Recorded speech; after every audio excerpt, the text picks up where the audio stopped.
Morning. Thursday today, getting towards the end of the week. I'm just taking the trailer off the back of the van. Now then. On my way home last night, I noticed that my little googly eyes at the back stopped shining bright. I just thought it was those, lights had gone off. So by the time I got home, I switched the van off. Thought I'll just check that plug down there, give it a little rattle. But when I switched the van off, my indicator bulbs were illuminated. That was with the van off, all the lights were off, the indicator bulbs were illuminated. Oh, that's weird. So I jumped back in the van, turned the van back on, so all my lights were on, but my indicator bulbs are still lit. So I went back into the van, put the hazards on, and they would still flash, but they wouldn't go fully out. So that's weird. Must be something to do with the trailer. Wandered around at the back of the trailer, there was no lights at all on the trailer. So I'll go in the back of here, because this is where the wired in my trailer socket down here. So that wire goes through and then up this pillar here. Look at the state of this. So I could smell it when I opened this back door. I could smell burning. I thought, Christ, that's not good. So I switched the van off, stuck my hand down in the back of here, and this was red hot. I mean, you can see the state of it. This wire here is permanently live. So I just snipped it before I had any more heat bin, whatever. And that earth wire presumably must have been touching this live wire. But God, you should see the state of this in here. Look, it's like a rat's nest. There's just... This is obviously something to do with the can blocker. I don't think this has had heat. I think this has been sat next to that. But what a mess, like. What an absolute mess. Just, you pay a decent bit of money. It was a decent bit of money as well to get this trailer fitted, or tow bar fitted. It's not even a year old. I've only ever had the trailer on here twice. And this happens. Let's stare at that. So it was lucky really that I noticed that the lights were off, because I honestly think that if I didn't notice the lights were off, locked the van up last night and went into the house, I bet this morning I would have had a great big pile of melted Mercedes on the floor. Scary, isn't it? Goodness me. So yeah, that's what I think's happened. That earth wire, I don't know why, whoever builds these boxes, but if it was me, I'd put the live terminal on one side of this box and the earth terminal on the other, because look how close together they are. Ridiculous. There's another job to do. So we're not in Carlisle anymore, as you can see. I'm looking for my first digger of the day. It's a 160 high track. It's been on my to-do list for a little while. They changed the battery in the key fob, and the key fob doesn't start the machine anymore, or something like that anyway. Spot the digger. There's one there. That's not the one I want. Just make out the one behind it. That's the one I'm after today. Just going to make his way down for us, so sit tight for 5. Right, so you can see, oh, it's gone again, hang on. I press this button here to start it. I've got the key fob, look. It doesn't start it. Comes up with a key fob problem. I think the quickest thing to do is just fire a new key fob on the old machine, like. Just check this battery. Put a new battery in it and it's no better. And that 20 tonners came off the hillside as well. Apparently we've got an Adblue fault to look at. Great. Right, so we're just going to establish a connection with the machine and then we'll program this key fob to it, and I'll take that one away. Job will be a good one. Nice easy little job. That one over there, not sure. Don't think it'll have had an Adblue filter. If it hasn't done 4,500 hours, it probably hasn't had an Adblue filter yet, so probably the first place to start, in it. Right, that's it done. So what we'll do now, check my new fob.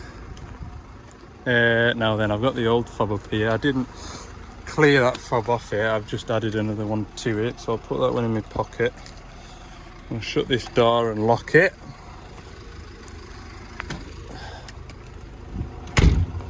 Make sure that's shut. Right, new fob lock. That sounded like it locked. The lights came on. If I press this button here, beeps. So I know that that fob is connected to this machine, and if I unlock it, lights should come on. Hey, job's a good one.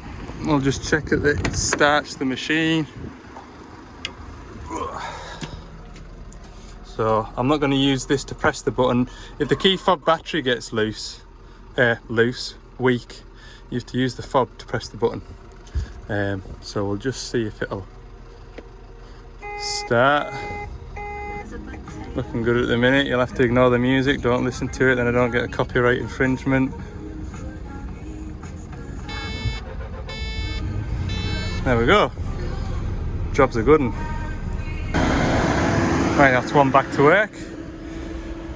We'll have a look at this one, shall we? Right, I'll put my password in, no looking. There we go, look, Adblue pump pressure. That should be like 9 bar, 8 or 9 bar that. Just been working the machine at a high revs and loading up the hydraulics, pulling this dipper arm in just to load up the engine for a couple of minutes, but it doesn't seem to be wanting to pump any Adblue. Now whether that's because this error code is present, I'm not 100% sure. But what I'll do is I'll put it into a regen and see if that brings the Adblue pressure back in. Not got any pressure still. I'll come back to you. We'll see if the pressure comes back alive. So it's in a full service regen just now, 1800 RPM. The Adblue pressure still not reading anything, but the pump isn't trying to pump either. You can see that down here. Yeah, no, that's the dosing valve. Hang on. Dosing valve won't be wanting to do anything either. Pump motor duty is here. It ain't doing anything. So I think I'm going to knock it out of a regen simply by doing that.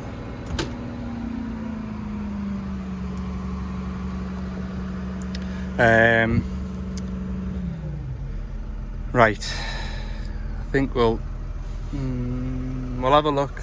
Visual inspection of the tailpipe. If there's an Adblue injector stuck open, generally you'll see evidence of Adblue on that swept bit of the tailpipe, so we'll have a look at that. Pretty black. Normally you see like a grey kind of whitish build-up of urea crystals in there, but no evidence of that. I'm pretty sure I've got an Adblue filter. Pretty sure I've got an injector. I'm pretty sure I've got a pump. So we'll have an investigation. Right, this is the little cubby hole for the Adblue injector. I'm just going to whip these 3 M6 screws out and just have a look at the tip. I'll then use the laptop to do an Adblue pressure build-up test, which will force Adblue up to here, and we should be able to see this holding pressure. Also, a quick note: when we stopped the machine, I could hear the Adblue pump doing its reverse cycle, where it cycles all the Adblue back into the tank. So it is doing something, it's just not doing what we want it to, or something's stopping the pressure from building up. Right, this is a fiddly little joker, this, in that cubby hole. You can take that whole heat shield out, but I'm going to try and do it through that hole. Right then, we've got a little bit of build-up of urea on the tip of this injector. So it'll be interesting to pressurise it and see if it leaks. And also we've got a little bit of build-up on this hole here. I can just poke that out, look. But having a feeling there, it's no big chunks, but that won't be helping the job. At the very least, that's had a clean out. There you go. So yeah, I'll do that build-up test. I think I can do that, if I remember rightly. It's a while since I've done it on one of these Dash 5s. Alright, so I've got to wait for this temperature here. 1, 2, 3. I've got to wait till that's dropped below 99 degrees. So, I'll have a look at the Adblue filter while I'm waiting for that to cool down. I'll just switch the machine off again. Although that error code's disappeared again, I've noticed. So that's the Adblue filter out of the machine. Doesn't look too dissimilar to the new one that I fitted, but there is a little bit of muck in those fins there, but I don't think that's enough to block it. I don't, but I have a feeling that'll have been in there for the last, it's done 3,800 hours. It's getting towards its change. It would make sense just to replace it as a precaution. We'll jump into the machine again, see if those temperatures have dropped enough to do a pressure build-up test. So I've got it going, it's doing system emptying. It's going to do that for 2 minutes, and then it's going to do a pressure build-up, and then the dosing valve's going to do some injection sprays. So I'll go around that far side over there now and wait for it to do its thing.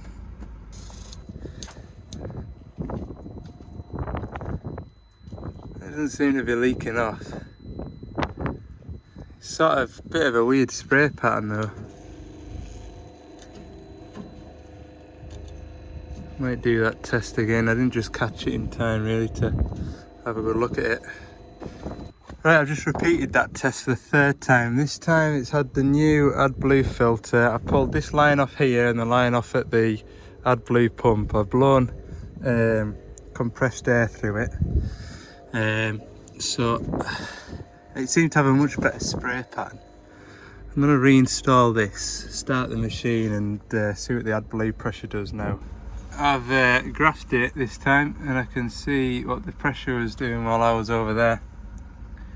We're at 9.1 bar here, 8 bar here. It dropped here, so it went from, I think that's when it was doing its pressure build up, so it maxed out at 10 bar. And then it did its initial spray, which will have shot a load of pressure out, and then it's maintained it along here. I put it back together now. Click OK on that. We'll fire it up and there's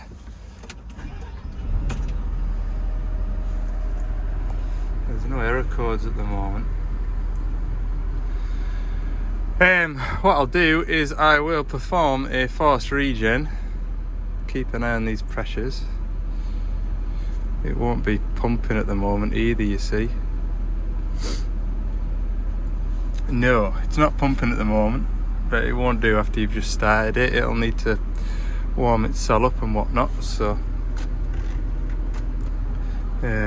I'll get it into a force regen, then we'll have a look at these pressures. So we have restored the pressure. Not looking too bad there now. So I just wonder whether we've kind of flushed it all out and cleaned everything up. There's no error codes at the moment, which is good. And we have restored the pressure of the Adblue, which is good. Just keep an eye on it. It might do it again in an hour's time. It might, might be another 3 or 4 weeks before it does it, in which case I am tempted to go towards the Adblue pump. When we were doing those tests, it did sound a little bit weak. was kind of pulsating. You could see that in that graph with the pressure as well.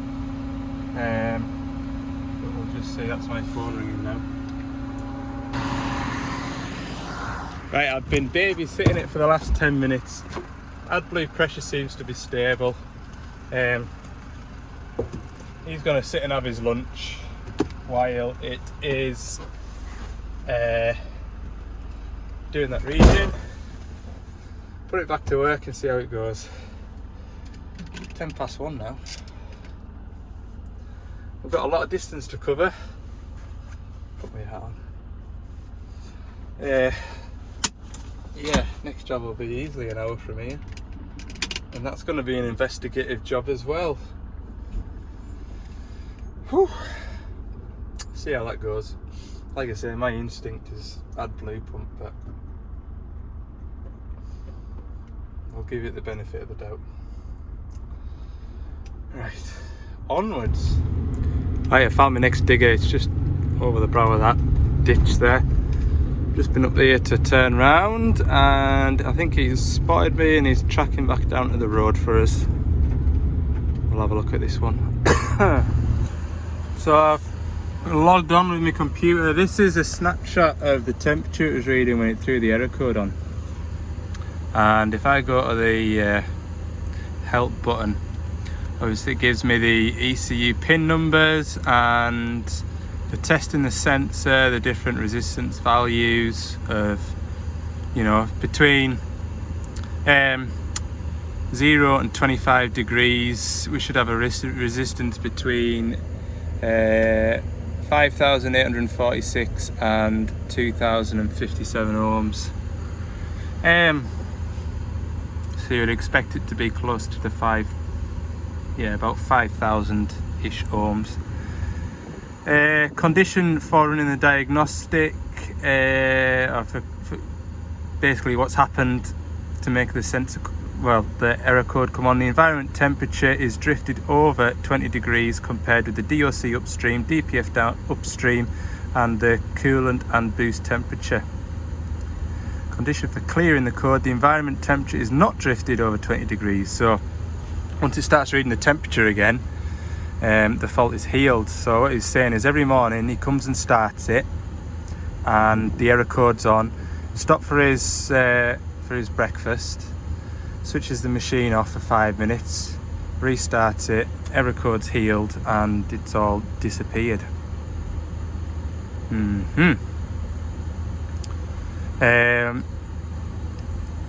So what's the temperature reading just now? Because I'm pretty sure with it unplugged, the default reading is not engine test, engine data monitoring, snapshot. With the sensor unplugged, the default value is 40 degrees apparently. Yeah, look. That environment sensor, the environment temperature sensor, is reading 50.9 degrees. If it was 50.9 degrees, I wouldn't be wearing this woolly hat, and I wouldn't be wearing this nice comfy cozy jumper either.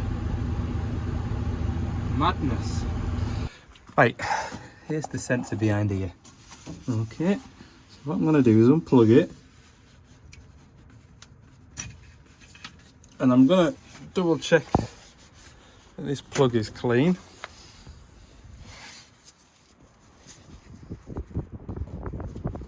Can't see out wrong with that. I'm going to dismantle it though.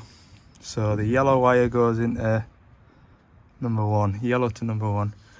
It goes into that bit of loom there, which goes towards that main harness at the back, which presumably, I would have said should go. It goes to plug number 2 according to the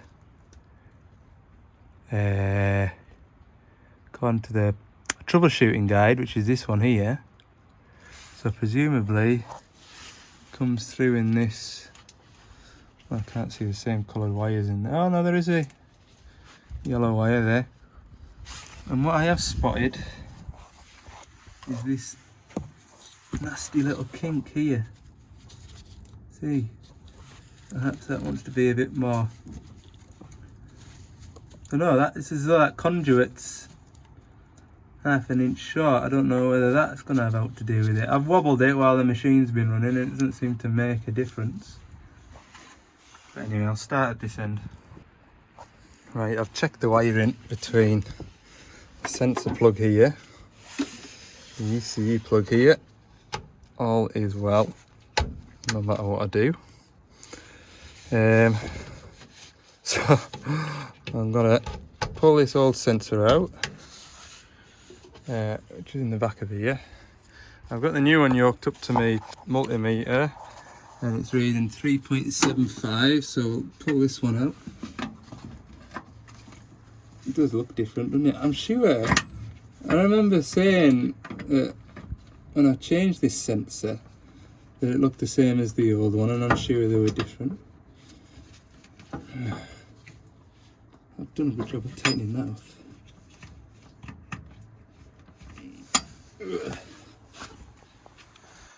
So that's the resistance of the new sensor.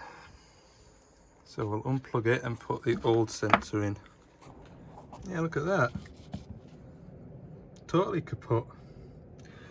I just don't understand why it keeps on. I mean, it doesn't affect the machine. He phoned us about this last Thursday. And I says, when I get a quiet afternoon, I'll come up and change it out. But it just baffles me why it keeps on. This will be its third or fourth now? Third one. This will be its third one. When I've changed these, I've done half a dozen of these sensors on different machines and there's never been a problem since. But this one, like we say, it's had 4 sensors now, which is really odd.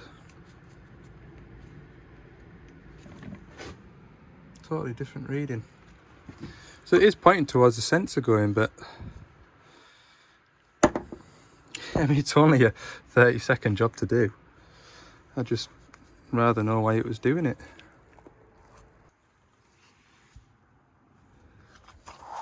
That's the new one installed. We'll go and check the laptop, see if it's not reading 50 odd degrees. I think last time I did it, it was reading something like 50 degrees on it, and then when I plugged it in, although it was a cold frosty day, I think it was reading about 14, which to be fair, it's inside that filter housing area, so it's somewhere near anyway. Certainly not 50 degrees. Right, I've had a bit of bother getting this computer to talk to this digger as well, which has been a pain in the backside. I'll have a look. Right, let you into a little secret. It's about 40 minutes since we last saw each other, and I think I was about to have a look on the old laptop, see what my new temperature was with the new sensor in. So what I did was I plugged my new temperature sensor in. I'll just come around here. I was going to turn the ignition on so I could re-establish the connection with the laptop and then show you. As soon as I turn the ignition on, engine management light, voltage for the environment temperature sensor above normal. So I thought, did I plug those wires back in the right way in that Deutsch plug? So I rewatched my video and sure enough, yellow went to number 1 and it did in there. So then I checked my voltage on the yellow line and there was nothing there. Damn. What I've managed to do is use the incorrect adapter on my multimeter, and I splayed the pins out on the ECU plug. So yeah, when I put my multimeter in there to test continuity, I've splayed the pin out. So I've stripped the plug down, which was a very stressful situation. Unplugged this pin, squeezed it very, very gently back together, tried it on a ECU pin before refitting it, and I'm pleased to say, at long last, temperature is reading 10 degrees, which is probably, like I say, probably about accurate, because it's in that housing. Oh, I tell you what, I was saying to the driver, I should have just not been inquisitive and wondered why it didn't why it only lasted 3 months, and I should have just came, swapped the sensor out, taken all the details that I needed, and then cleared off, because it's 4 o'clock now, and it'll be dark by the time I get to the next one. Anyway, such is life. Right, I'm gonna jump in the van and I'll phone the customer whose digger I'm going to next on the way down, see if he wants us tonight, which is fine. It's not really on the way back, but it is what it is, or I can go first thing in the morning. We'll see. Alright, we're through the last gate. I don't think it's too far up in here. I don't think. We're in the right, whoa, I tell you, we're in the right back of Beyond now. You know you're in the back of Beyond when you're driving on a tarmac road that almost looks like a gravel road. There's gates to open and it looks like you're going into a farmyard, but you're not. It's just a area where animals are fed, but there's a road through it. And then you come to the real middle of nowhere and you end up in a spot like this. Anyway, you'll join me when I get to the machine. Right then, 160 high track with an NH3 sensor failure, which is similar to the one that we did at the start of the week. There's also an error code for the air inlet temperature, I think. Yeah, so what I'm going to do first is do the NH3 sensor and then diagnose probably the temp sensor. I checked this morning, I have got an NH3 sensor. So, half a dozen 19mm bolts, 19mm M12s, and we'll whip this sensor off.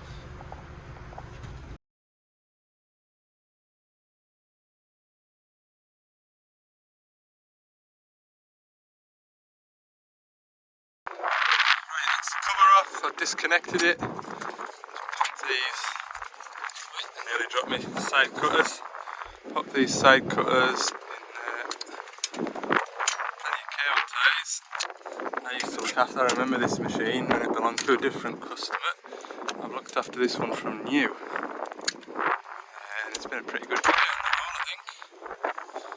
This will be one of the first machines that I fitted that exhaust flap to. So on this occasion, I don't think, unless the wind has managed to push it open and then get water in it, I think it's just a genuine failure of the NH3 sensor.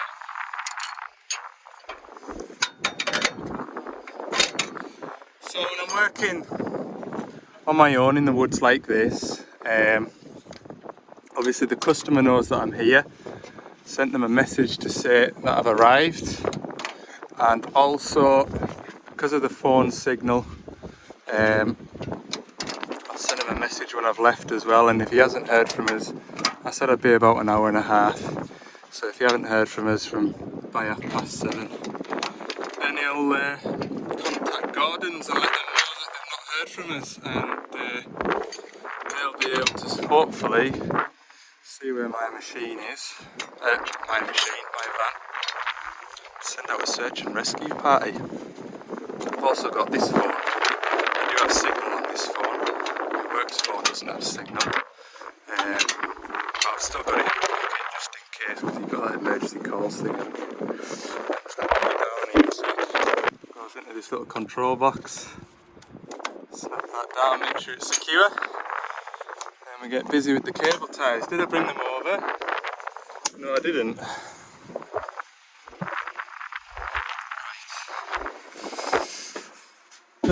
Grab some cable ties.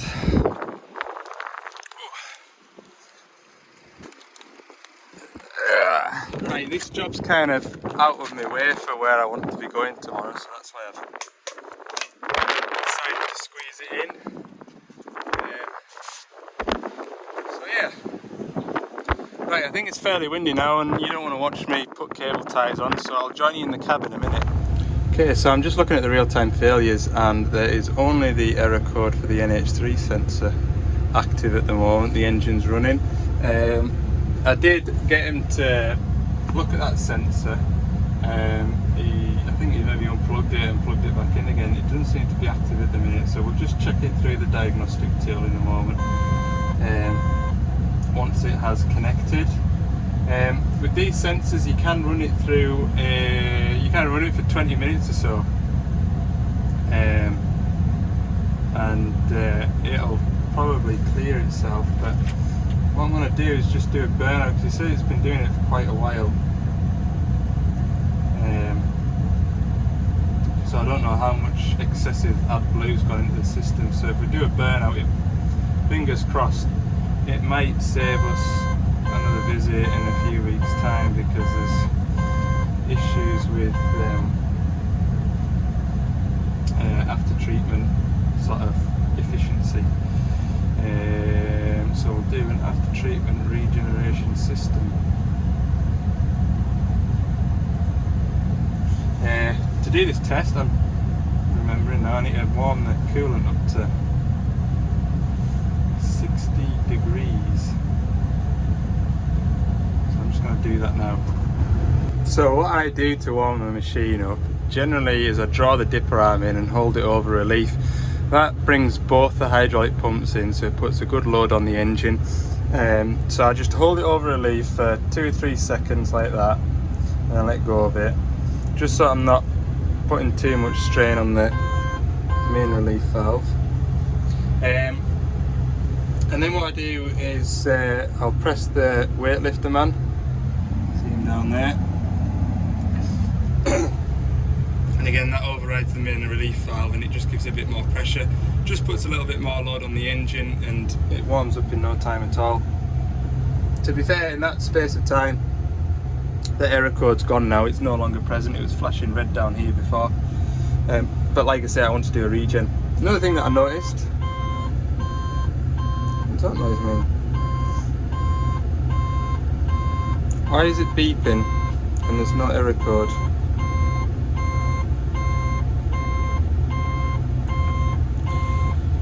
That is strange.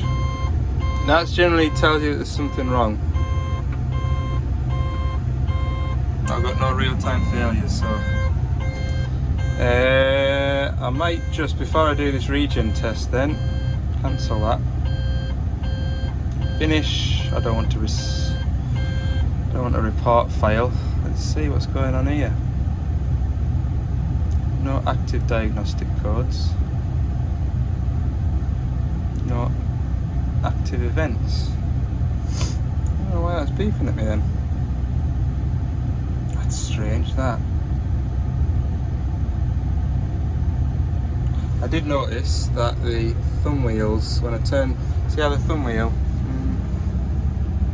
can you see that one better? I wonder if it's something to do with the thumb wheels, because those thumb wheels don't stay in the neutral position. Why is that squawking? Let's do this regen then and see. Check the air temp sensor. Quiet. This is one of those machines that I did the mod to. You've got a spare button on this right hand side, so the driver of this machine when it was new used to be on a Volvo, and he liked the spare button to wipe the windows, so I wired it up to wipe the windows for him. Now you can do that without any electricity.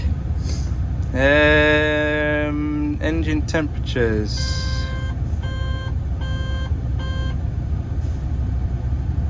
They all look alright to me. Stable. Oh, mind you. Ambient air temperature 72 degrees, look. It in 72 degrees, boys. That's that sensor underneath the I wonder if I've got one of them. Alright, let's get this doing a regen, see if it'll stop this thing from squawking at me. Except engine should rev up now.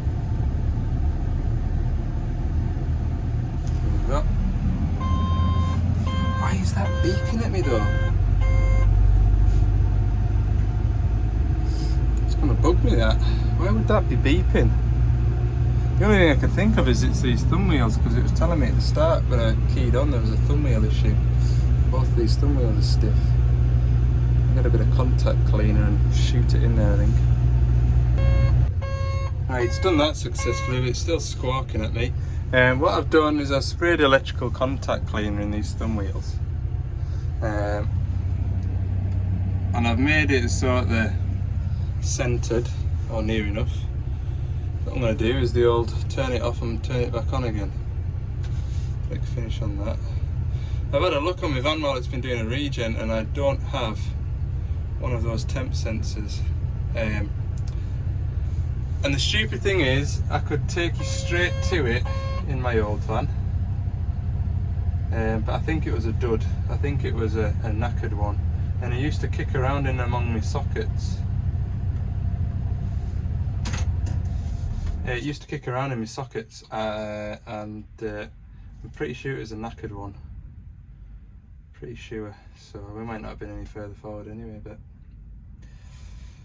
it should not just beep at me, it should put an error code on as well for that sensor. I mean, it's reading 70 degrees, it's nowhere near 70 degrees out there.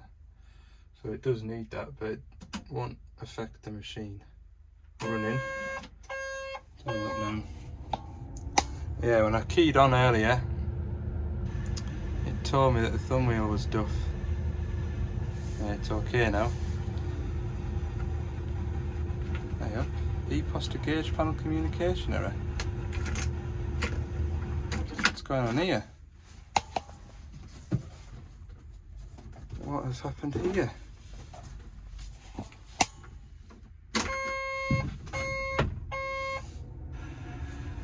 Don't be playing in the backside. Please tell me that's just a blip.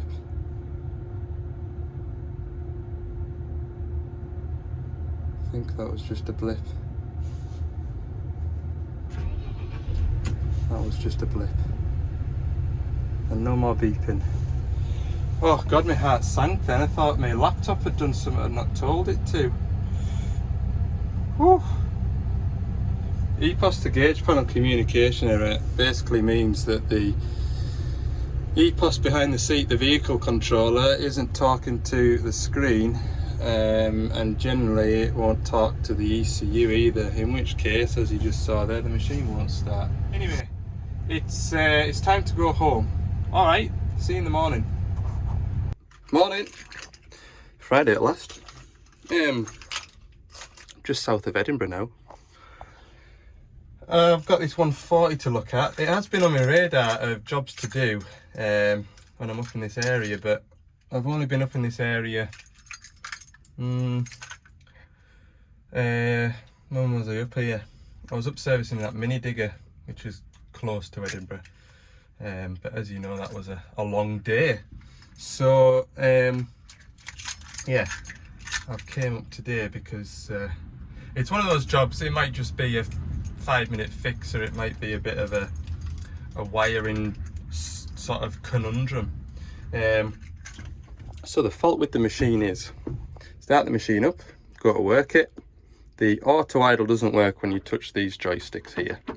The auto idle works when you move the travel pedals.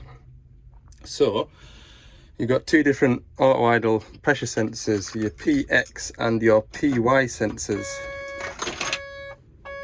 The auto idle pressure sensor for your joysticks is mounted beneath the slew motor, and the auto idle for your travel levers is mounted on the what's it called? What is it called, Al? Valve chest. I have spoken to the fella on the phone about the job, and the wires were off the, I think the wires were pulled out of the pressure sensor on the slew motor. He shoved them back in, and that's probably the issue. Whether any more, because those pressure sensors, the live to those sensors feed all sorts. They feed the pressure sensors down there on the boom, they feed the pressure sensors on the hydraulic pump. They feed the water and fuel sensor. Although in theory the wiring should be okay, because they also feed the pressure sensor for the travel pedals with the same live. So I'm just going to get into the service menu and have a look, see if the machine is looking at the PX and PY pressure. So these are basically the auto idle pressure sensors, PX and PY. And you can see there we haven't got a reading for the PX pressure sensor, which is the one on the slew motor. So if I lift this boom up, it's not reading any pressure. That should be reading about between 27 and 35 bar, somewhere in that region. So if I rev the machine up, if I lift this lever up, the machine doesn't rev up. But if I just gently push the travel pedals forward, it does rev the machine up. So the auto idle in itself is working, the machine doesn't think that we're operating these levers in a fashion. So I'll get my waterproof boiler suit on, we'll go downstairs and have a look underneath and see what we can see. This is a forestry machine, but the chances are it hasn't got a guard over the central piece. I've seen this problem before, like when they're not sort of fully guarded. Although when you look around the machine, there's we've got a Margar window protector as well as a front screen. There's even a Margar window protector for I'll show you, for the work light down here.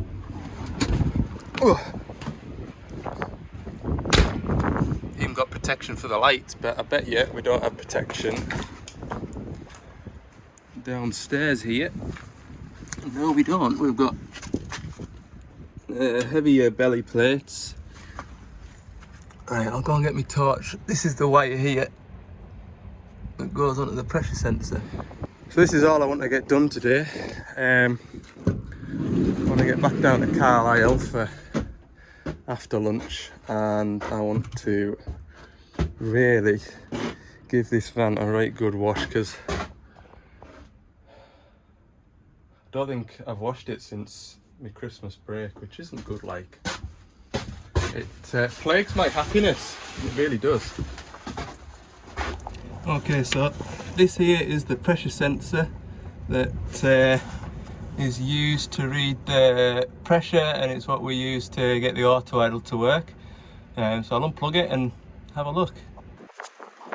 So this is unplugged, and if you look down into the body of the plug for the sensor, the pins are still pulled out. So we'll try and reseat the pins, make sure they're in the correct locations. So I'll pull up a wiring diagram and see if we can get the auto idle to work. Okay, so looking at the schematic, this is the PX pressure sensor that we've got the pins pulled out of, and this is the PY pressure sensor that we've got the pins pulled out of. The wire colours are the same, all bar this P for pink, and this one is V for violet. So it's like a purpley colour and a pink colour, but it doesn't tell me what wires go to which pin on the sensor. But what I can do is have a look at the PY sensor and just double check that I've got the same wires going in the same orientation of the plug, which I might do. So I'll go and check that now. So that there is my PY pressure sensor, which I'll just unplug. So that's the travel pressure sensor for the auto idle. Right, so looking at this, the wires are in the correct orientation. Lucky for me, hopefully I just need to shove these back in. I might pull the plug off completely and just check that the little tabs that lock the wires in place aren't bent down the way, so there's a chance they'll pull off again. So I'm just going to check them now. Okay, so I managed to get it back on. I've put a cable tie in there just to keep that wire from it. Doesn't exactly dangle down out the machine or anything, but as you can see, it is prone to getting a bit of brash or stick shoved up in there. So I'll get the fella to make some sort of protection under here. Normally on construction machines we don't see this issue. It is generally the forestry ones that I've seen this happen on before. So yeah, we'll go and test it, shall we? Right, pilot lever up, and there we go. Job done. Should we see if the sensor's reading the pressure? I would imagine it is now. Get into the service menu. Monitoring. Vehicle analog. There we are, she's reading again. Perfect.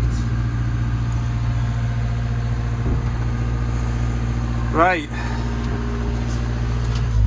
I'll be honest with you, getting those wires to sit and stay back in that plug was really beginning to test my patience. You'd get one in and you think it was in, you'd make a start on the next one, you'd get that one what you thought was clicked in, and then you'd realise that the first one that you'd put in had managed to pull back out again. So I've tweaked the tabs a bit and I've got it to work. Good. Okay, we'll pack up, shall we? Nice, easy Friday fix. That's what we like to see. That's what we like to see. Right, I'll shut this down. God, it's blowing the gate light. The machine was isolated when I got here. That red light's on, which means I can't knock that off yet, so I'll go and pack my tools away. Tell you what I have learnt over the last 24 hours is I really do need a good selection of different pins, because all I've really got is Deutsch plugs. Could do with a good selection of different pins that I can, because my concern was that the wire would have pulled out of the pin, and I haven't really got a backup plan for that. So if any of those wires had pulled out of those pins into that plug, I would have been a bit snookered. Could do with an old wiring harness and just chop a load of ends off, you know, a load of plugs off. But thankfully we don't replace many wiring harnesses, so they're few and far between, and quite often they'll go back to the manufacturer as well for testing and stuff. So yeah, if anyone knows where you can get, like, I mean, that ECU that I was on with yesterday, that's I think it's a Bosch ECU, so if anybody knows where I can get Bosch ECU pins for. I know some of the sensor plugs on certainly the older machines I can't seem to find anywhere, but if anyone knows a good supplier of electrical plug pin connectors, put it down in the comments, because I'm willing to spend a fortune. So I'm back at Carlisle. I have called in a DX210 on the way back through. Got a hydraulic issue. The driver described it as being a bit dead and lackluster compared to what it has been. So I've been in and having a look at that, checking pressures and things. However, the machine was behaving itself while I was there this afternoon. So we'll maybe go and see that next week, see if it rears its ugly head again. We'll see. I'm just waiting for them to clear the wash. It looks like they're finished on there, so with a bit of luck I'll have the van nice and clean for the weekend. I'll round the video up at that for today. I can't see us doing much else now. It's nearly 3 o'clock. Yeah, hope you all have a good weekend. I'd appreciate it. Again, if you haven't already, click the subscribe button, and if you've enjoyed the video, please give it a like as well. That'd go down a treat. Thanks for watching. See you in the next one.